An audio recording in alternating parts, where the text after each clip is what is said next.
People, hope you're well. I'm going to go through a tweet that I made the other day, and I'm going to explain a bit about the tweet and how it will help grow and scale your fitness business. So I basically wrote most coaches fail because they think success is about tactics. Clearly, I can't read.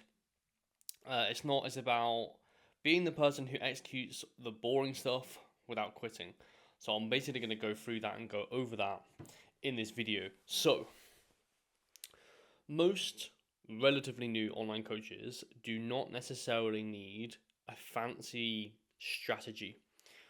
They need the ability to not quit. Okay. If you have the ability or have it ingrained in your mind that you are not going to quit, you will by definition win because most coaches quit when it gets really hard. Okay. And building a business indefinitely, even though a vlog or two back, I was talking about the fact that online coaching is an easy business model to grow, and I still stand by that. Clearly, I'm not going to change my mind over two videos.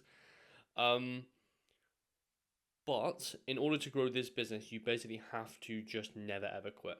Okay, and by order of definition, if you do that, you're probably going to succeed because you're probably going to be really, really good at really, really boring tasks within your business. Okay. Um, you need to have the ability to execute on 3 to 5 things per day that move the needle. They're like needle movers. And sometimes they're really, really, really boring things within your business. The follow up procedure, the getting really good at Instagram captions, the emails, really boring, basic tasks within your business. If you get good at that, though, real editing, I suppose, if you get good at that, your business moves.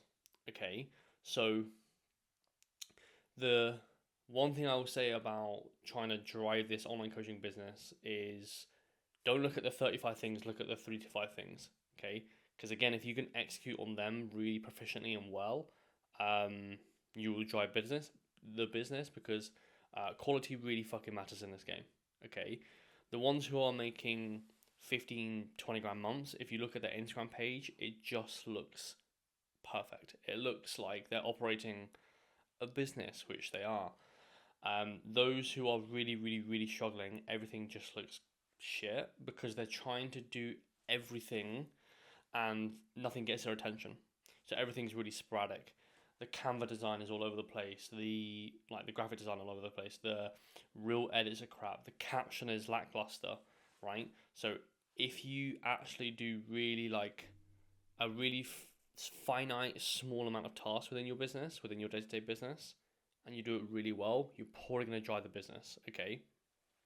Um. But yeah, to come back to the tweet. Um. Evidently, like learning about marketing and selling is obviously like fantastic. Okay. Um. But I honestly think the clear difference between those who win in this game and those who don't is they have this fascination with being boring. They have this clear, defined, like, I'm going to do this task today. That's really boring, but I know that by doing it, it's going to drive the business. The online coach who fails, I'll be brutal, the online coach who fails is always trying to look for something really exciting and sexy to do, right? So they always look for more versus looking at what they're doing right now and trying to, like, optimize that. Okay. Um, so yeah, you don't need like fancy tactics. You don't necessarily need a marketing strategy. You need to do really, really basic tasks in your business very well. Again, like the Instagram captions, the emails, the follow up procedure, scratching up on your setting. So have the ability to set calls, have a better ability to close calls, have a better ability to communicate with your clients to get better results. Boring stuff. But if you learn to do that and then you never quit, you're guaranteed to win. Okay? So yeah, again, you don't need these like sexy, fancy tactics. You need to get bored. That's how to scale a fitness business.